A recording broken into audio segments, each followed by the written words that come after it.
नमस्कार, मैं हूं संजय शर्मा। आप देख रहे हैं 4 PM यूपी। क्या होगा प्रधानमंत्री पद का? मोदी के बाद अमित शाह या योगी? भारतीय जनता पार्टी के अंदर जिस तरह गुटबाजी तेज हो रही है, आसाम से लेकर बिहार तक जिस तरह एनडीए और बीजेपी के लोग पार्टी छोड़ रहे हैं, उससे बड़ी चर्चा हो रही है कि क्या बहुत बड़ा उथल पुथल हो सकता है भाजपा में।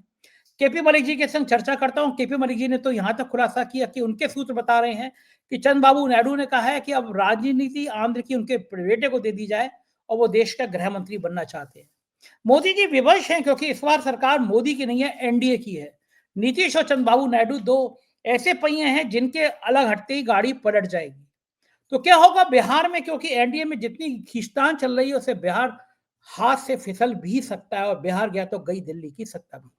दिल थाम के सुनिए पूरी बातचीत। पहले 4 PM यूपी को सब्सक्राइब करिए, ज्वाइन करिए। चलते हैं केपी मलिक जी के पास। 4 PM न्यूज नेटवर्क में स्वागत है केपी मलिक साहब आपका। जी बिहार में धन्यवाद। तो आपके जितने सपने थे सब टूटते हुए नजर आ रहे हैं। चिराग पासवान, मांझी, उपेंद्र कुशवाहा, हमारे चाणक्य साहब, अमित शाह साहब भी नहीं संभाल पा रहे। मोदी जी का सपना कि हम बड़े ताकतवर हैं, एनडीए में नीतीश को खत्म कर देंगे, सब हमारे काबू में आ जाएंगे। कहाँ नारे लगते थे अब की बार नीतीश कुमार, बिहार में बिहार है, नीतीश कुमार है। नारा बदला गया अब की बार एनडीए सरकार, और एनडीए सरकार में फिर जूतम पैजाज शुरू हो गई।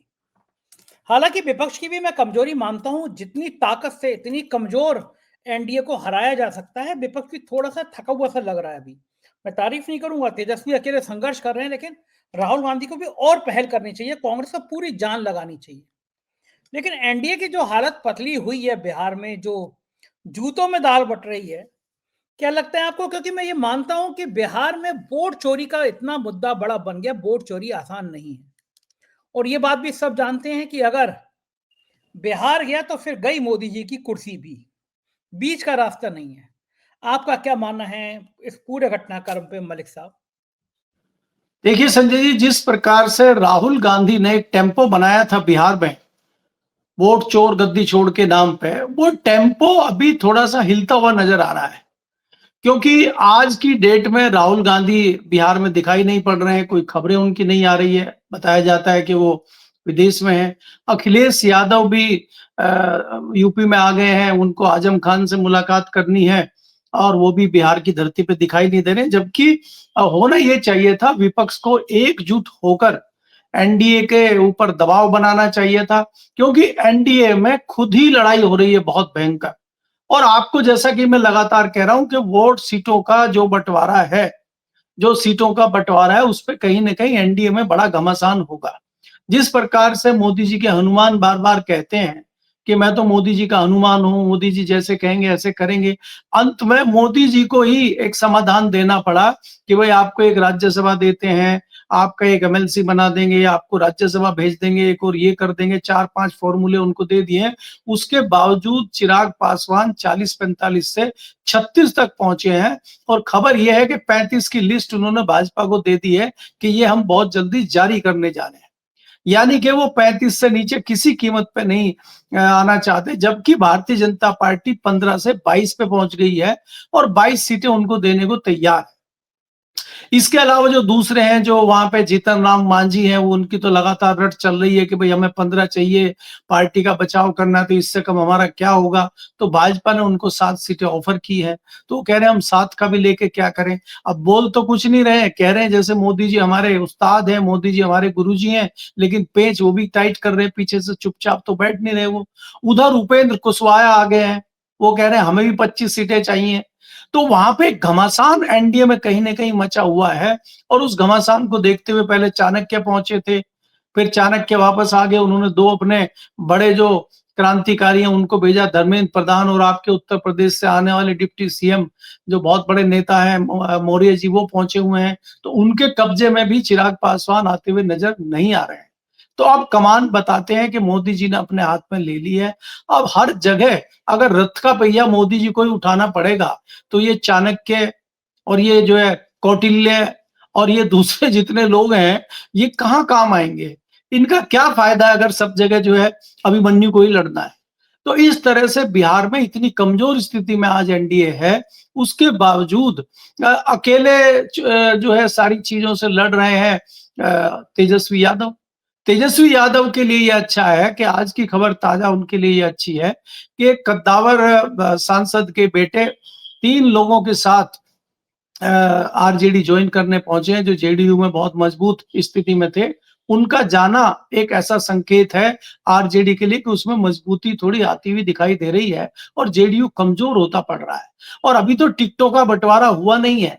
अभी जेडीयू हो, चाहे आपका एनडीए हो, चाहे एनडीए के दूसरे दल हो, जैसे ही सीटों का बंटवारा हो जाएगा, जिन जिनको टिकट नहीं मिलेगा, उनका सबका रुख जो है तेजस्वी के यहाँ हो जाएगा। ये बहुत बड़ी चीज है, उठापटक चल रही है और इसी बीच खबरें ये आ रही हैं कि बहुत सारे लोगों की टिकट मांगने के लिए तेजस्वी के यहाँ लाइन लगी हुई है।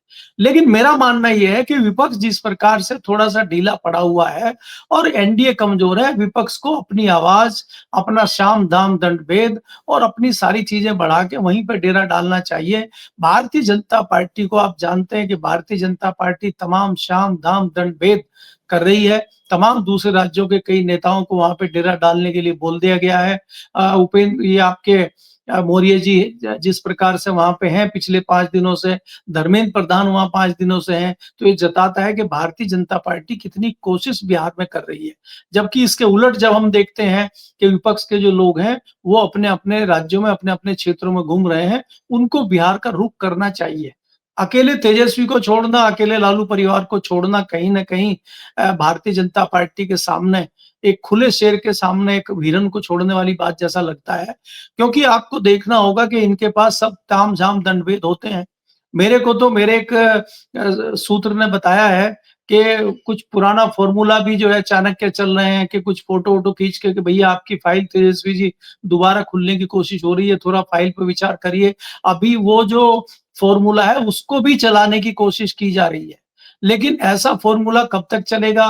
क्या इस समय में चल पाएगा कि नहीं चल पाएगा? क्योंकि हमें यह भी याद रखना चाहिए कि लालू का पूरा परिवार एक हिसाब से दागी है और उसको कहीं ना कहीं दबाने के लिए, उलझाने के लिए भारतीय जनता पार्टी के चाणक्य कोशिश जरूर कर रहे हैं। अब वो कितने दबाव में आते हैं ये तो उन्हीं को देखना होगा, क्योंकि मायावती जी तो दबाव में आ गई हैं। क्या लालू जी दबाव में आएंगे कि नहीं आएंगे? हालांकि हम जानते हैं कि लालू जी दबाव में नहीं आते हैं और जेल का दरवाजा उनके लिए हमेशा खुला रहता है।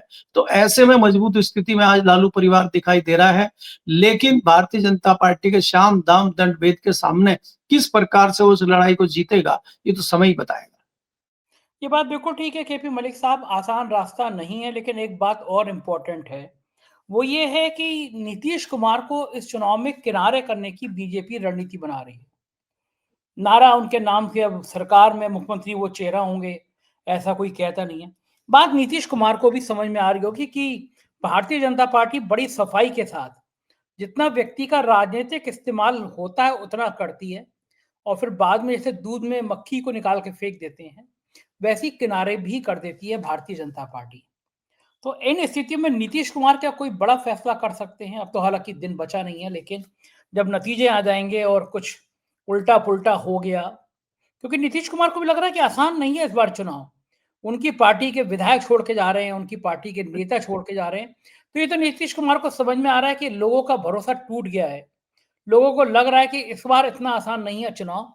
तो नीतीश कुमार ने क्या प्लान बी बना रखा होगा कि भारतीय जनता पार्टी नहीं तो एक बार फिर तेजस्वी के साथ कुछ दांव आजमाया जाए? ऐसा लगता है आपको, या ये कल्पना है केवल?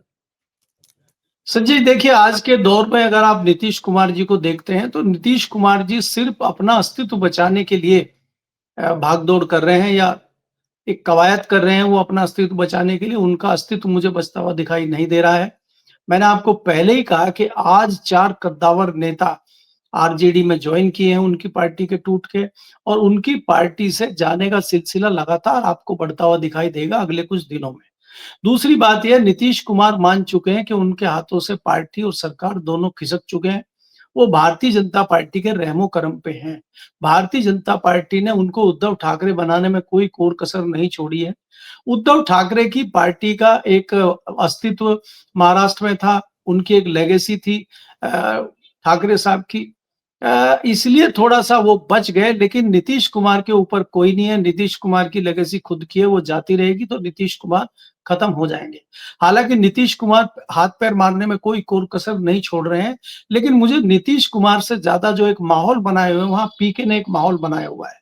और पीके ने बोलना शुरू कर दिया कि या तो हमारी 10 आएंगी और या हमारी 150 आएंगी।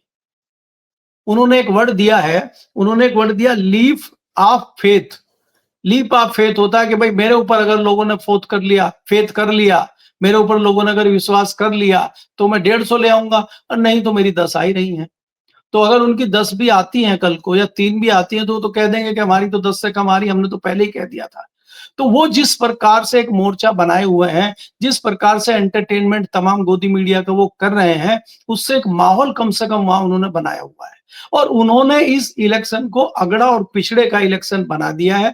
आज जितने भी युवा उनके साथ हैं, वो अगड़ी जाति के युवा हैं। इस तरह की खबरें वहां से आ रही हैं। हमारे जितने पत्रकार मित्र हैं, दूसरे संपर्क हैं, जिनसे भी बात होती है, उनका कहना यह है कि पीके की टीम में जितने भी लोग हैं, या जितने लोग उनके साथ जुड़े हैं, वो युवाओं की फौज है, और बेरोजगार युवा है अगड़ी जातियों के। तो वहां चुनाव एक हिसाब से अगड़ा और पिछड़ा हो गया है।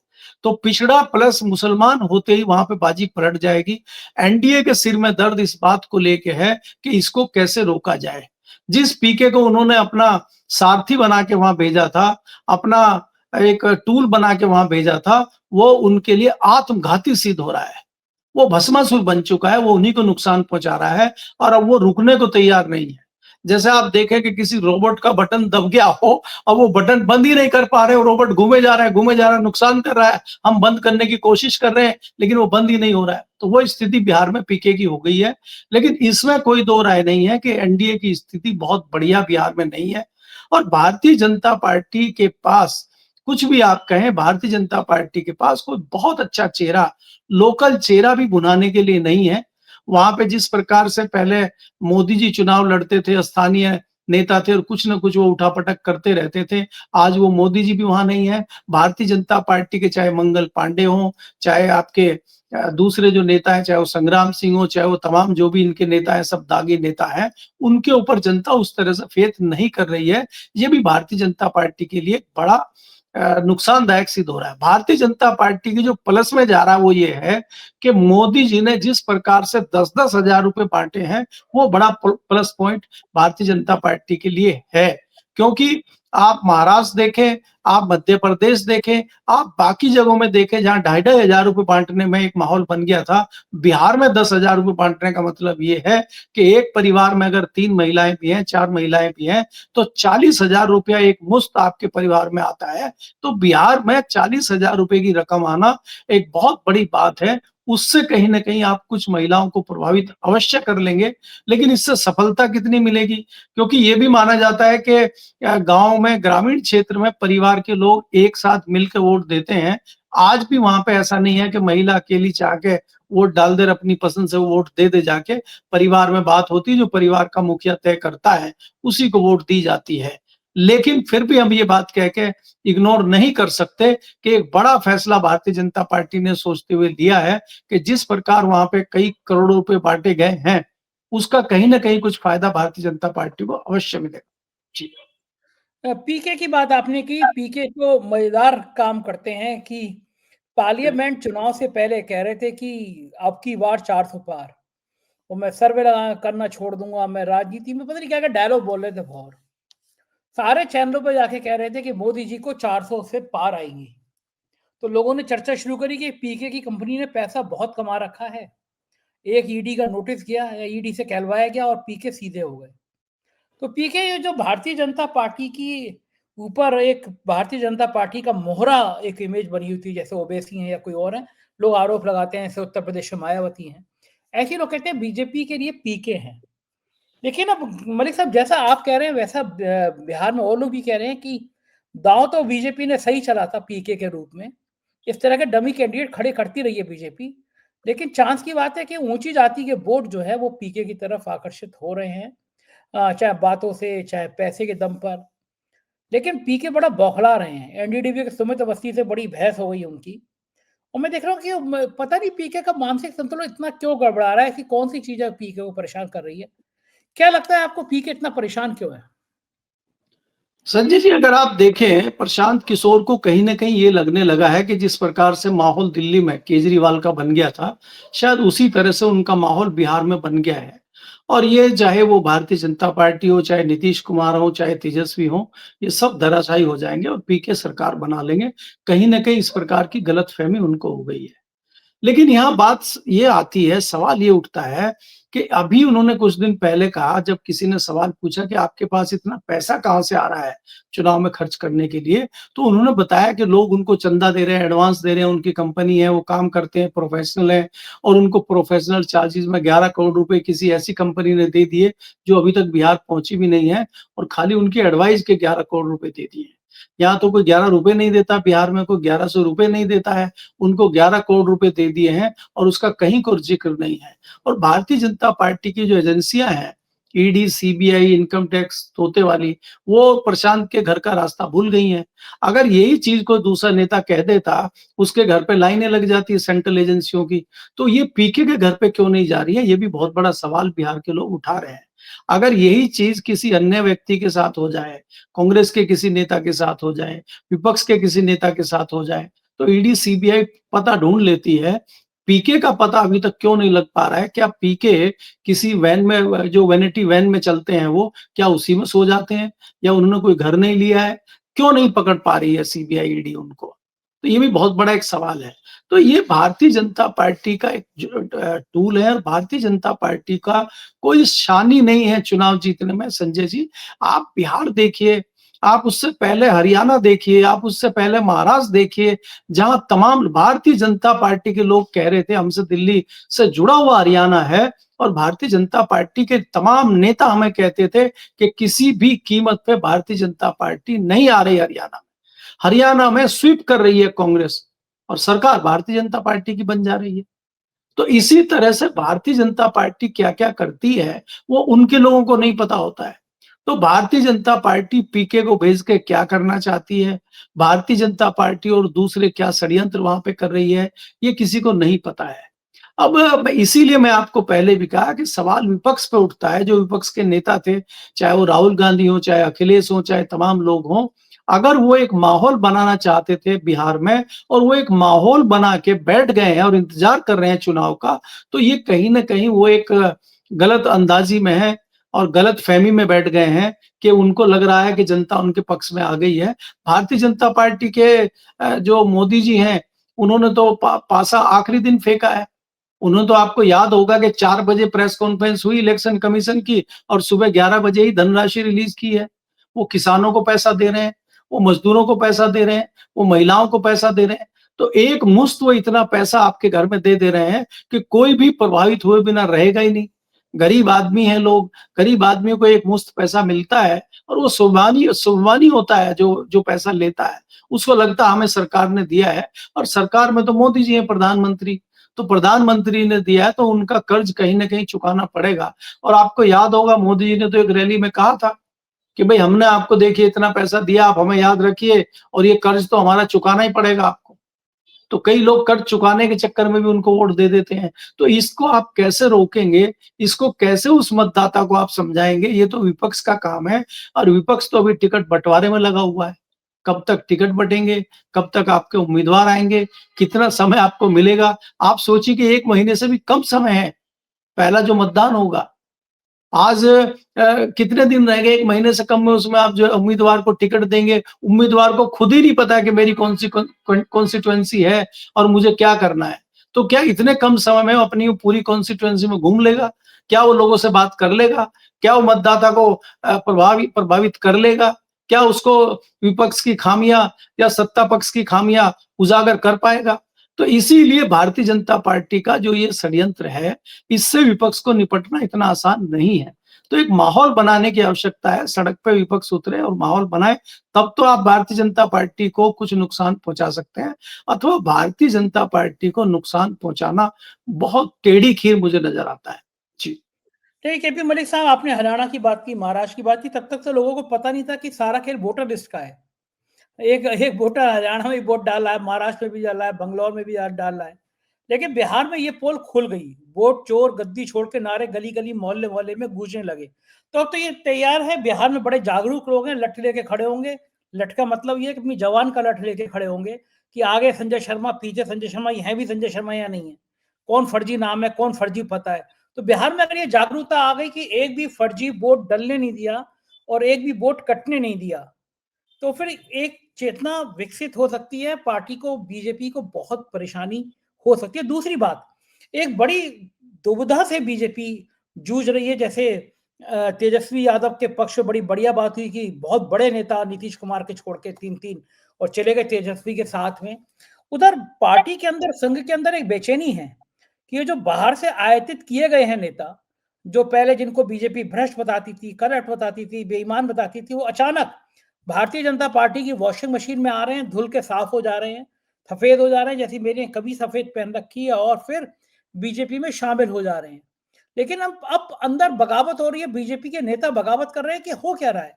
हमने जिंदगी भर दरी बिछाई बीजेपी के लिए, बाहर से कांग्रेस का भ्रष्ट नेता आ रहा है, हमारे यहाँ स्थापित हो जा रहा है। जैसे असम के मुख्यमंत्री को लेकर बीजेपी ने कितना हल्ला मचाया था कि सबसे बड़े भ्रष्ट हैं देश के और ये है वो, लेकिन विश्वकर्मा जी इधर शामिल हुए और उनको मुख्यमंत्री बना दिया गया। लेकिन अब असम में भी बगावत शुरू हो गई है। ये जो पार्टी के आयतित करके लाए गए हैं नेता, नितिन गडकरी ने बयान दिया कि मेरे खिलाफ पेड कैंपेन हुई, जो आयतित नेता है उन्होंने कराई, उनके संरक्षण से ही, उनके सहयोग से हुई। तो ये जो बाहर से लाके पार्टी के अंदर नेता स्थापित करने का गुजरात लॉबी का षड्यंत्र था, वो पार्टी के अंदर भी बेचैनी पैदा कर रहा है। क्या लगता है आपको, ये बेचैनी अगर बढ़ गई तो मोदी और शाह साहब के लिए परेशानी हो सकती है?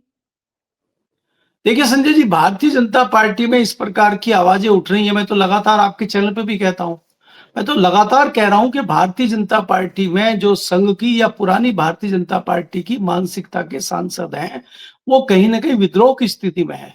और मैं तो पहले आपको 3 दर्जन कहता था, मैं तो पिछले प्रोग्राम में 4 दर्जन आपको कहा है।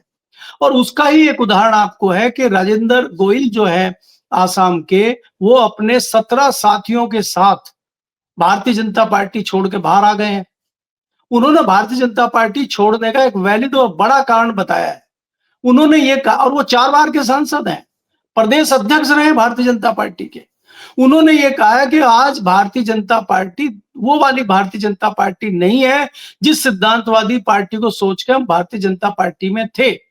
हम उस भारतीय जनता पार्टी में थे जो अडवाणी जी की भारतीय जनता पार्टी थी, जो वाजपेयी जी की भारतीय जनता पार्टी थी, जो एक सिद्धांतवादी पार्टी थी। हम उन सिद्धांतों के तहत भारतीय जनता पार्टी के साथ इतने दिनों से जुड़े हुए थे।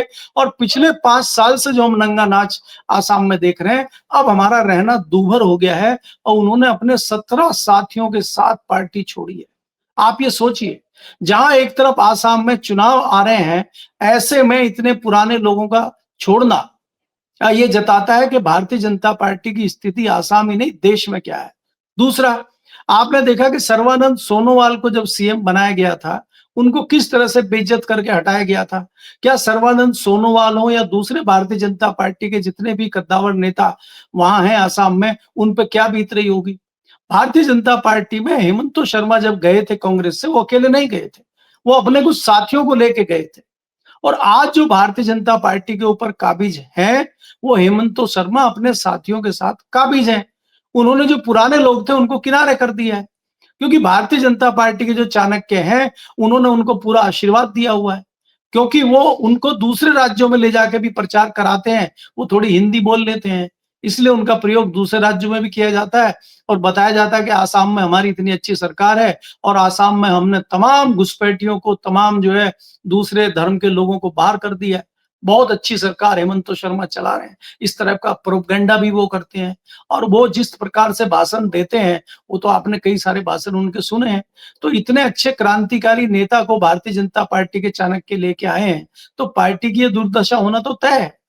दूसरी बात यह है कि जिस प्रकार से मैं लगातार कह रहा हूं, अभी तो ये एक शुरुआत है, ये मील का पत्थर साबित होगा बिहार का चुनाव। बिहार के चुनाव में अगर भारतीय जनता पार्टी चुनाव हारती है, तो आवाजें जो अंदर से आ रही है, जो हम लगातार कह रहे हैं, जो घंटी बन चुकी है गले में, वो टन टनाटन बजेगी बहुत तेजी से। और इस तरह की चीजें शुरू हो गई हैं। और अंत में मैं एक बड़ी खबर ये संजय जी आपको देना चाह रहा हूं कि हमारे जो सूत्र दिल्ली में आज बता रहे हैं कि इसी बीच में डिमांड कर दी है चंद्रबाबू नायडू ने गृह मंत्रालय की कि अब हमें गृह मंत्रालय चाहिए, पैसा तो हमने बहुत ले लिया है, अब गृह मंत्रालय पे मोदी जी विचार करें। दूसरी खबर ये है कि राजस्थान के तमाम मंत्रियों के इस्तीफे लिखवा के रख लिए गए। कभी भी आप बदलाव देख सकते हैं राजस्थान में और कभी भी आप बदलाव देख सकते हैं केंद्र में। अब चाणक्य जी ने ये कहा है कि अगर उनको गृह मंत्रालय छोड़ना पड़ता है तो वो अपनी पुरानी कुर्सी पे जा सकते हैं। और पुरानी कुर्सी क्या है? राष्ट्रीय अध्यक्ष की कुर्सी। और राष्ट्रीय अध्यक्ष की कुर्सी भी अगर नहीं मिलती है तो फिर वो गुजरात में सीएम की कुर्सी तलाश रहे हैं। इस तरह की चर्चाएं दिल्ली में हैं। तो इसके मायने ये है कि भारतीय जनता पार्टी किस ओर जा रही है। अब भारतीय जनता पार्टी आगे की तरफ नहीं, पीछे की तरफ जा रही है। और ये जताता है कि आज मोदी जी चौतरफा घिरे हुए हैं। अब जो वो बाहर से घिरे हुए थे, चाहे वो ट्रंप का मामला हो, चाहे वो चीन का मामला हो, चाहे वो दूसरे देशों का मामला हो, चाहे वो रशिया का मामला हो, वो मामले सब गौण हो गए हैं। अब आप अंदर से अपनी पार्टी और अपने संगठन में ही घिर चुके हैं। तो यहां आप कैसे बचेंगे, अब ये देखना होगा। जी। बिल्कुल ठीक कह रहे हैं मलिक साहब, धमाकेदार खबरें आप बताते रहते हैं। बहुत बहुत शुक्रिया, आपने इतना साथ दिया। Thank you sir. ये थे केपी मलिक जी। पूरी बातचीत आपने सुनी, कैसी लगी बातचीत बताइएगा जरूर। शुक्रिया, थैंक यू।